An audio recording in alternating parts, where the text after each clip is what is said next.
നമസ്കാരം. തെക്കുവടക്കിലേക്ക് വീണ്ടും സ്വാഗതം. ഞാൻ വി.കെ. ചെറിയാൻ ഡൽഹിയിൽ നിന്നും എൻ്റെ സീനിയർ സുഹൃത്ത് ശ്രീ മാധവൻകുട്ടി നാട്ടിൽ നിന്നും.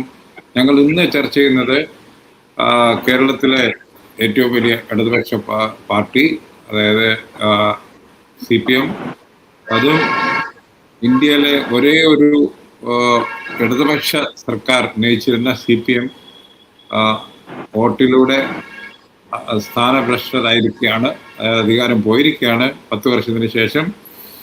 എന്താണ് ആ പാർട്ടിയിൽ നടക്കുന്നത്? ആരായിരിക്കും പ്രതിപക്ഷ നേതാവ്? ആ പാർട്ടിയിലെ ഒരു വിശകലനം, അല്ലെങ്കിൽ തെറ്റുകൾ തിരുത്തി പാർട്ടി വീണ്ടും പഴയ ശക്തിയോടുകൂടി തിരിച്ചു വരുമോ എന്നുള്ള ഒരു ക്വസ്റ്റ്യനാണ് ഇടതുപക്ഷ സഹയാത്രികർക്കും ഇടതുപക്ഷ ചായവുള്ളവർക്കും കേരളം പൊതുവെ കാത്തിരിക്കുന്നത്. ഇന്നലെ നടന്ന സെൻട്രൽ സെക്രട്ടേറിയറ്റ് യോഗത്തിന് ശേഷം ശ്രീ ഗോവിന്ദന്റെ പ്രസ് കോൺഫറൻസ് ഞാനും കാണുകയുണ്ടായി. ഒരു വളരെ പരിങ്ങൽ, അതിന്റെ കാര്യമുണ്ടോ? ഒരു കമ്മ്യൂണിസ്റ്റ് പാർട്ടിയെ സംബന്ധിച്ചോളം തെറ്റുകൾ പറ്റിയിട്ടുണ്ടെങ്കിൽ അതങ്ങ് അംഗീകരിച്ച് മുന്നോട്ട് പോകാന്നുള്ളതല്ലേ സാധാരണ ചെയ്യേണ്ടത്. എന്താണ് ഈ പരിങ്ങലിന് കാരണം? അതൊരു ഒരു ഒരു ആദ്യം ഈ പറയുന്ന പോലെ ഒരു രാഷ്ട്രീയ ജാള്യത മറയ്ക്കാനുള്ള ശ്രമമാണ്. അത് തന്റെ നേതൃത്വത്തിന്റെ ജാള്യത, രാഷ്ട്രീയ ജാള്യത മറയ്ക്കാനുള്ള ഒരു ശ്രമം, ദുർബലമായ ഒരു ശ്രമമാണ് സഖാവ് ഗോവിന്ദൻ മാസ്റ്ററുടെ ഭാഗത്തുനിന്ന് ഇന്നലെ കണ്ടത്. വളരെ നീണ്ട ഒരു സെക്രട്ടേറിയറ്റ് യോഗത്തിന് ശേഷം വളരെ ആറ്റിക്കുറുക്കിയ കുറച്ചു വരികളിൽ പാർട്ടി അണികളോട് സംസാരിക്കുന്നതാണ് നമ്മൾ ഇന്നലെ കണ്ടത്. അതിൽ മുഖ്യമായ ഒരു വ്യത്യാസം, സാധാരണ തിരഞ്ഞെടുപ്പ് ഫലങ്ങളോട് CPM പ്രതികരിക്കുന്നതിൽ നിന്ന് വിഭിന്നമായ ഒരു പ്രതികരണമാണെന്ന് നാം ആദ്യം മനസ്സിലാക്കണം. ഒന്ന്, അടിത്തറ ഭദ്രമാണ്, തിരിച്ചു വരും, മുൻകണക്കുകൾ കാണിച്ചു വീണ്ടും തിരിച്ചു വരും, അല്ലെങ്കിൽ തെറ്റായ പ്രചാര വേലകൾ വിജയിച്ചു, ഇങ്ങനെയുള്ള ക്ലീശകളാണ് സാധാരണ CPIM ഏത് തെരഞ്ഞെടുപ്പ് പരാജയത്തിന്റെയും ആദ്യ പ്രതികരണമായി നൽകാറുള്ളത്.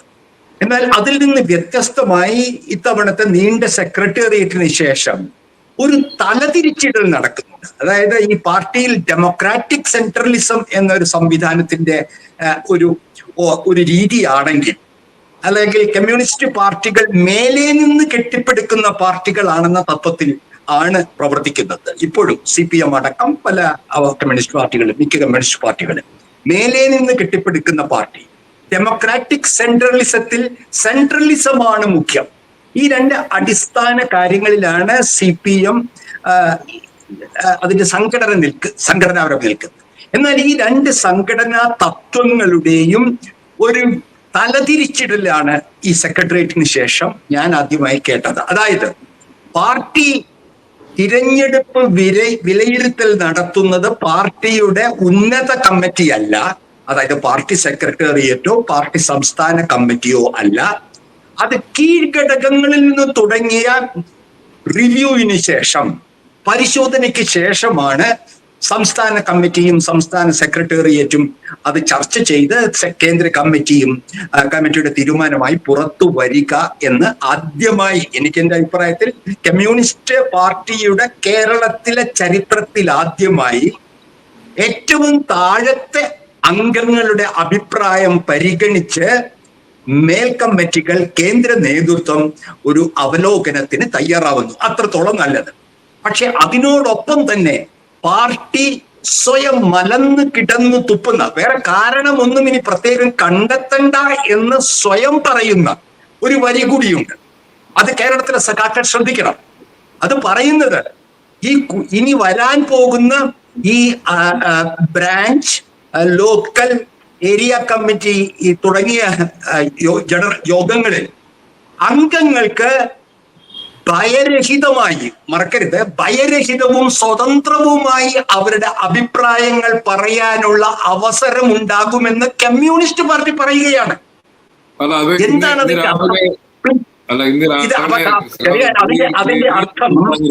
അതിന്റെ അർത്ഥം മലയാളത്തിൽ പറഞ്ഞാൽ, ഞങ്ങളുടെ ഈ ഘട്ടത്തിൽ, അതായത് M. Govindan master party secretary ആയിരുന്ന ഈ ഘട്ടത്തിൽ അണികൾക്ക് സ്വതന്ത്രവും ഭയരഹിതവുമായി അവരുടെ അഭിപ്രായം പറയാനുള്ള സ്വാതന്ത്ര്യം ഇല്ലായിരുന്നുവെന്ന് സ്വയം പ്രഖ്യാപിക്കുകയാണ്. അതിൽ കൂടുതൽ ഒരു സ്വയം വിമർശനവും സാധ്യമല്ല. ബുദ്ധിയുള്ള കമ്മ്യൂണിസ്റ്റുകാർക്കും പാർട്ടി അനുഭാവികൾക്കും.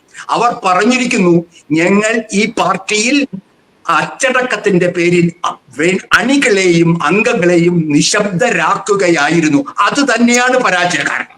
ജനാധിപത്യ കമ്മി, ആ ജനാധിപത്യ കമ്മിയാണ് CPM-ന്റെ കേരളത്തിലെ പരാജയത്തിന്റെ അടിസ്ഥാന മൂല കാരണം.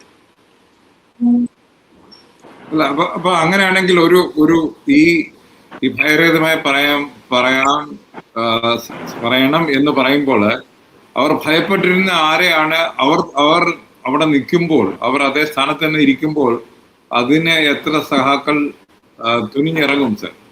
അവരുടെ ഭയം ഒരു ദിവസം കൊണ്ടോ അല്ലെങ്കിൽ ഒരു പരാജയം കൊണ്ടോ മാറുന്നതാണോ അവരുടെ ഭയം? ഇല്ല, അത് രണ്ട് തരത്തിൽ. പാർട്ടിയുടെ ഒരു അടഞ്ഞ പാർട്ടിയുടെ ക്ലോസ്ഡ് സംഘടനാ സംവിധാനത്തിന്റെ ഭയം. രണ്ട്, അധികാരത്തിലുള്ള കമ്മ്യൂണിസ്റ്റ് പാർട്ടിയുടെ സംഘടനയ്ക്കകത്തുള്ള ഭയം. ഇത് രണ്ടും 10 വർഷമായി തുടരുമ്പോൾ അത് പിണറായി പേടിയായി പാർട്ടിയിൽ അടിമുടി. സഖാവ് ഗോവിന്ദനെ ഭയപ്പെടുന്നത് സഖാവ് ഗോവിന്ദന്റെ എന്തെങ്കിലും അധികാരം കൊണ്ടല്ല, അദ്ദേഹം പിണറായിയുടെ പ്രതിനിധിയായിട്ടാണ്. അപ്പൊ പാർട്ടിയിൽ അടിമുടി നിലനിന്ന പിണറായി പേടിയുടെ സ്വയം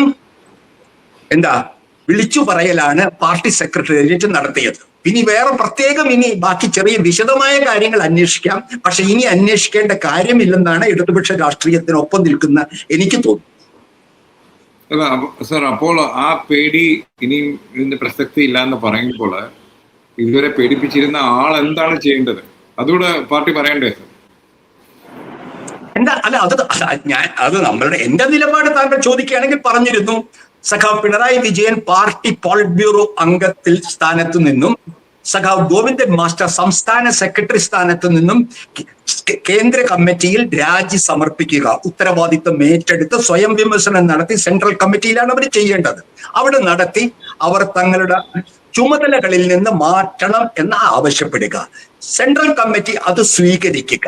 താൽക്കാലികമായ ഒരു പാർട്ടി സംവിധാനം കേരളത്തിൽ കൊണ്ടുവരിക, ഒരു ബദൽ സംവിധാനം. പിന്നീട് പാർട്ടിയുടെ ജനാധിപത്യ പ്രക്രിയ പൂർണ്ണമായി അനുവദിച്ച് നിർഭയമായും സ്വതന്ത്രമായും കമ്മ്യൂണിസ്റ്റ് പാർട്ടി അംഗങ്ങൾക്ക് ഒരു പുതിയ കേരള ഘടകത്തെ നേതൃത്വത്തെ തെരഞ്ഞെടുക്കാൻ അനുവദിക്കുക. ഇതിന് വലിയ സങ്കീർണതയൊന്നുമില്ല. ഈ പാർട്ടി ചെയ്യാൻ തീരുമാനിച്ചാൽ. അത് ശരി. അല്ല, അപ്പോൾ ഒരു സംഗതിയുണ്ട് സാർ, പല കോണറിൽ നിന്നും പിണറായി വിജയൻ പ്രതിപക്ഷ നേതാവ് ആകാൻ പോകുന്നു എന്നുള്ള ന്യൂസും വരുന്നുണ്ട്. ഞാനിത് ചോദിക്കാൻ കാരണം, ഈ പാർട്ടി ഞാനെന്ന് പറഞ്ഞോട്ടെ സാർ, CPM എന്ന പാർട്ടി എനിക്ക് തോന്നുന്നത് 2 or 3 പാർട്ടി കോൺഗ്രസിന് മുമ്പേ പ്രകാശ് കാരാട്ട് സെക്രട്ടറി ആയിരിക്കുന്ന സമയത്തെ ഒരു പ്രമേയം പാസ്സാക്കി, 75 കഴിഞ്ഞ നേതാക്കൾ സ്ഥാനമൊഴിയണം എന്ന്. പക്ഷേ അതിന്റെ ഒരു പരിണിത ഫലം കഴിഞ്ഞ പ്രാവശ്യം ഉണ്ടായി എന്നാണ് ഞാൻ കേൾക്കുന്നത്. അതായത് ബൃന്ദ കാരാട്ടിനെ സെക്രട്ടറി ആക്കണം എന്ന് പലർക്കും ആഗ്രഹമുണ്ടായിരുന്നു, മലയാളികൾ അല്ലാത്തവർക്ക്. പക്ഷേ അവർക്ക് 75 കഴിഞ്ഞുകൊണ്ട് അവരെ ആ സ്ഥാനത്തേക്ക് അവസാനം പരിഗണിച്ചില്ല. ബേബിയെ അവർ പരിഗണിച്ചു. പക്ഷെ 81 വയസ്സായ പോളിറ്റ് ബ്യൂറോ മെമ്പറും മുഖ്യമന്ത്രിയുമായിരുന്ന ആൾ ഇന്നും അദ്ദേഹത്തിന്റെ പ്രായത്തെയോ അല്ലെങ്കിൽ പാർട്ടിയുടെ റെസൊല്യൂഷനെയോ ഒരു പരിഗണനയും കൊടുക്കുന്നില്ല, പ്രത്യേകിച്ച് തോറ്റതിന് ശേഷം. അത് ചോദിക്കാൻ പാർട്ടിയിൽ ആരുമില്ലേ? പാർട്ടിയിൽ അതല്ലേ ഞാൻ പറഞ്ഞത്. പാർട്ടിയിൽ പിണറായി പേടി പിടികൂടിയ പാർട്ടി അടിമുടി ഭയചകിതമായി കഴിഞ്ഞ 10 വർഷം നിന്നു. അതിന്റെ കാരണം സഖാവ് പിണറായി വിജയൻ എന്ന വ്യക്തിയോടുള്ള ഭയമാണ്. അത് പാർട്ടിക്കകത്ത് പാർട്ടിയുടെ ജനാധിപത്യത്തിന് വിരുദ്ധമാണ്. അതിന്റെ അടിസ്ഥാനത്തിലാണ് ഈ പ്രായപരിധി നിയമങ്ങൾ കേരളത്തിൽ നടപ്പിലാക്കിയത്. അതുകൊണ്ട് തന്നെയാണ് താങ്കൾ പറയുന്നതിലും എത്രയോ ആഴത്തിലുള്ള ഒരു വിമർശനമാണ് ഞാൻ ഇവിടെ നടത്താൻ ശ്രമിക്കുന്നത്. പാർട്ടിയിൽ നിന്ന് പാർട്ടിയുടെ എല്ലാ തെരഞ്ഞെടുക്കപ്പെട്ട പാർട്ടി സ്ഥാനങ്ങളിൽ നിന്ന് പിണറായി വിജയനും ഗോവിന്ദൻ മാസ്റ്ററെയും മാറ്റണം. അതിനു പകരം ബദൽ സംവിധാനം വരണം. അത് പാർട്ടിയിലെ ജനാധിപത്യ പ്രക്രിയ പൂർണ്ണമായി അനുവദിച്ചുകൊണ്ട് പേടി മാറിയ അന്തരീക്ഷത്തിൽ സ്വതന്ത്രമായി അംഗങ്ങൾക്ക് ഒരു നേതൃത്വത്തെ കൊണ്ടുവരാൻ കഴിയണം. അതിലും അപ്പുറമൊന്നുമല്ല ഈ 75 വയസ്സിനെ ഉപയോഗിച്ചതല്ല. അതിനപ്പുറം ആദ്യം ചെയ്യേണ്ടത് മറ്റൊരു കാര്യം കൂടി ഞാൻ പറയും. സഖാവ് പിണറായി വിജയൻ തന്നെ പ്രതിപക്ഷ നേതാവായി ഇരിക്കണം. കാരണം ഈ തോൽവിയുടെ ഉത്തരവാദിത്വം ഉണ്ടെങ്കിൽ ആ ഉത്തരവാദിത്വത്തിനെ പാർട്ടിക്ക് മറികടക്കാൻ സഹായിക്കാൻ അദ്ദേഹത്തിന് പ്രായപരിധി നോക്കാതെ, ശാരീരിക അസ്വാസ്ഥ്യം നോക്കാതെ പാർട്ടിയെ അസംബ്ലിയിൽ നയിക്കണം. അതാണ് കമ്മ്യൂണിസ്റ്റ് പാർട്ടി അതിൽ കൂടുതൽ വലിയ ശിക്ഷ അദ്ദേഹത്തിന് ഒരു കമ്മ്യൂണിസ്റ്റ് പാർട്ടിക്ക് കൊടുക്കാൻ കഴിയുകയില്ല. അദ്ദേഹത്തിനോട് ഇത്ര ക്രൂരത കാണിക്കണോ എന്ന് ഞാൻ ചോദിക്കും. കാര്യം 81 വയസ്സായി ക്യാൻസർ സർവൈവർ ആണെന്ന് ഇപ്പോൾ നമുക്കൊക്കെ അറിയാവുന്ന ഒരാള് അതിന് അങ്ങനെ ഒരു ശിക്ഷ കൊടുക്കണം സർ.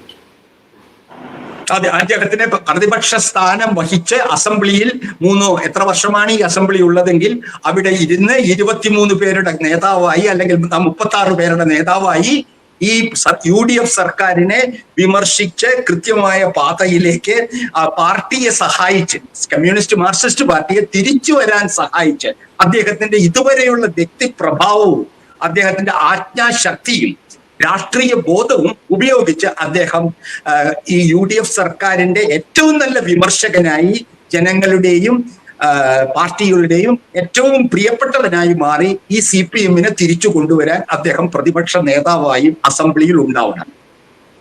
സാർ, അതിനൊരു വൈരുദ്ധ്യാത്മക ചിന്തയില്ലേ സാർ? അതായത് അദ്ദേഹം ആ പോർട്ടിൽ ഇരുന്നാല്, ആ പോസ്റ്റിൽ പിന്നെയും ഇരുന്നാല് താങ്കൾ പറയുന്ന ഈ പേടി പിന്നെയും പാർട്ടിയിൽ നിലനിൽക്കില്ലേ സാർ?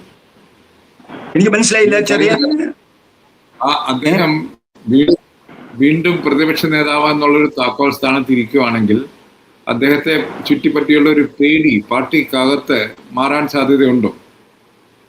എന്ത് ആ കാര്യത്തിൽ അധികാരം എപ്പോഴാണ് ഒരാളുടെ യഥാർത്ഥ അധികാരം, റിയൽ പവർ ഉള്ളിടത്താണ് കോക്കസുകളും ഉപചാപ സംഘങ്ങളും പെട്ടിപിടുത്തക്കാരും ആജ്ഞാനുവർത്തികളും ഉണ്ടാവുക.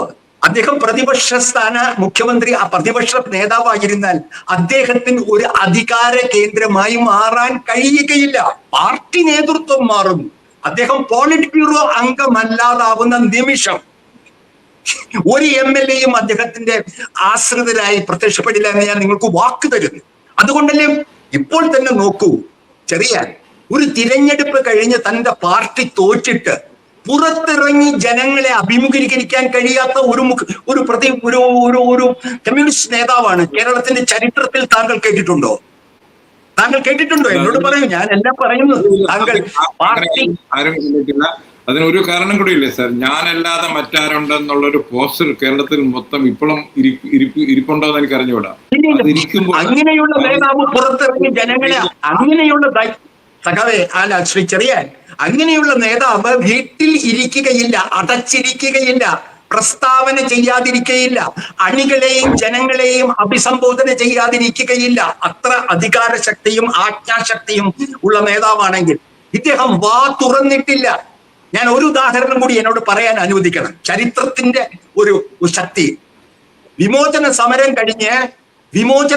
കഴിഞ്ഞ് നടന്ന തെരഞ്ഞെടുപ്പിൽ തൃശൂർ നിയോജക മണ്ഡലത്തിൽ കമ്മ്യൂണിസ്റ്റ് പാർട്ടി ജയിക്കുമെന്ന ഉത്തമ വിശ്വാസം ഉണ്ടായിരുന്ന ഒരു തെരഞ്ഞെടുപ്പിൽ അപ്രതീക്ഷിതമായി അവിഭക്ത കമ്മ്യൂണിസ്റ്റ് പാർട്ടി തോറ്റു. അന്ന് വാർത്ത AIR-ൽ കേൾക്കുമ്പോൾ അന്നത്തെ കമ്മ്യൂണിസ്റ്റ് പാർട്ടിയുടെ തൃശൂർ ജില്ലാ കമ്മിറ്റി ഓഫീസിൽ ഇരുന്ന പാർട്ടി ജില്ലാ സെക്രട്ടറി സഖാവ് C. ജനാർദ്ദനനും തോറ്റ സ്ഥാനാർത്ഥികളും പാർട്ടിക്കാരും അന്ന് തൃശൂർ തേക്കിൻകാടിൽ വിജയിച്ച പാർട്ടിയെ പോലെ പ്രകടനം നടത്തി ചെങ്കൊടിയുമായി.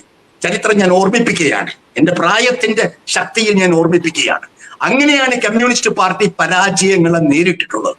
വിജയിച്ച പാർട്ടിയാണെന്ന് ആളുകൾ തൃശ്ശൂർക്കാർ തെറ്റിദ്ധരിച്ചു പോയി. ആരാണ് പുറത്തു വരുന്നത്? നേതാക്കൾ. ആ നേതാക്കൾ ചെങ്കൊടിയുമായി തോൽക്കുന്നു. തോറ്റ പാർട്ടി. അതാണ് കമ്മ്യൂണിസ്റ്റ് പാർട്ടിയുടെ ആർജവം. തിരിച്ചു വരാൻ കഴിയുന്ന കമ്മ്യൂണിസ്റ്റ് പാർട്ടിക്ക് മാത്രം ഉണ്ടാവുന്ന ആർജവം. അതാണ് ഇവിടെ സഖാവ് പിണറായി വിജയന്റെ നേതൃത്വത്തിൽ ഇല്ലാതെ പോകുന്നതും കമ്മ്യൂണിസ്റ്റ് അണികൾ ശ്രദ്ധിക്കുന്നതും.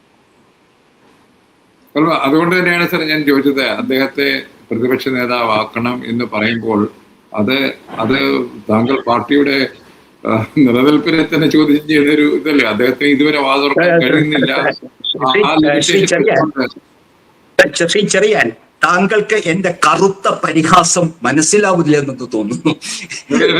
ഈ 36 പേരുള്ള സി പി എം പ്രതിപക്ഷ നേതാവെന്നുള്ളത് ഇന്നത്തെ അവസ്ഥയിൽ ഒരു ചുക്കുമില്ല.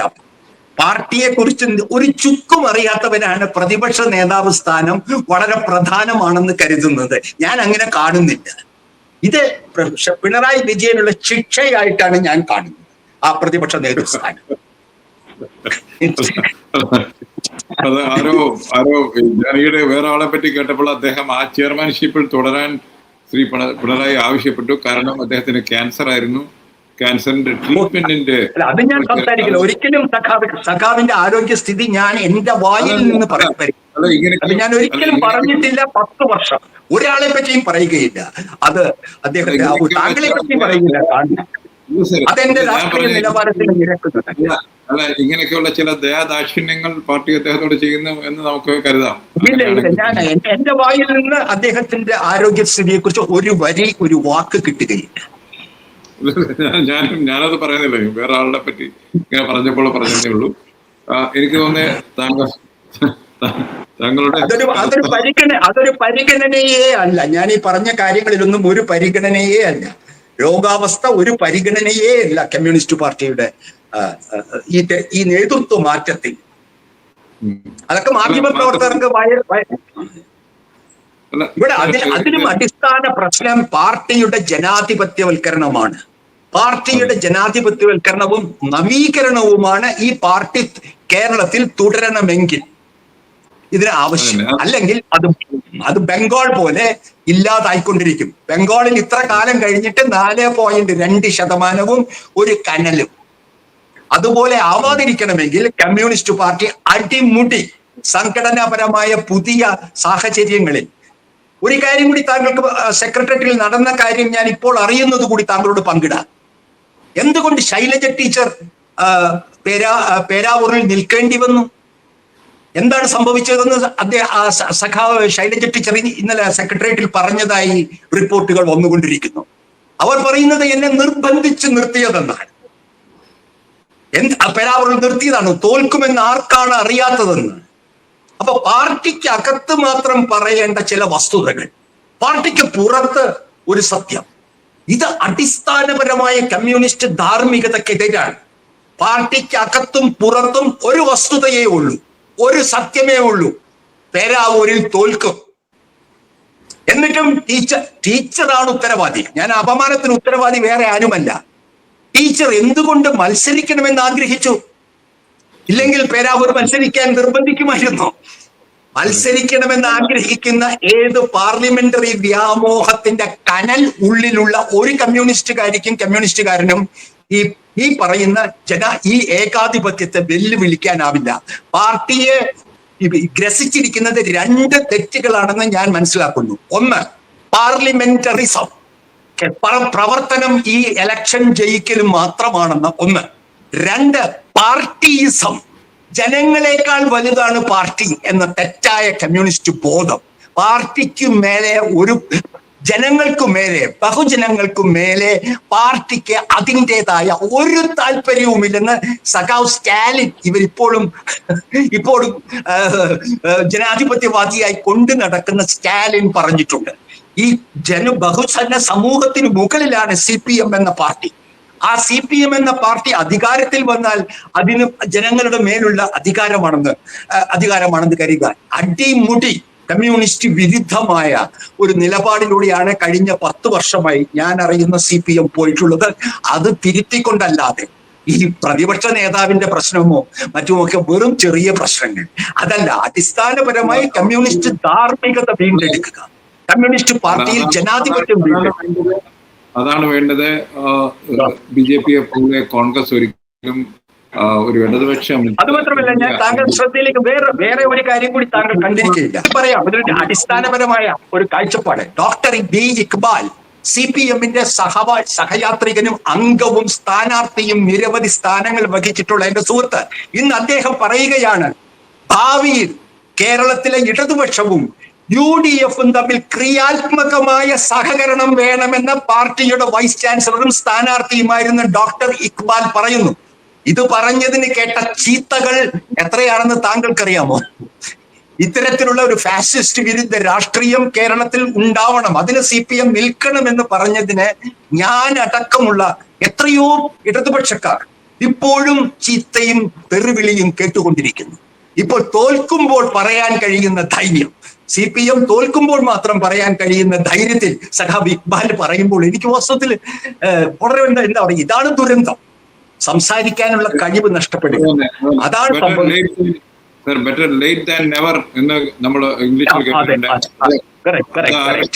CPM-ന്റെ മുന്നോട്ടുള്ള പോക്കിൽ അവരെ നയിക്കേണ്ടത് better not late than never എന്നുള്ള ഒരു മുദ്ര ആയിരിക്കട്ടെ.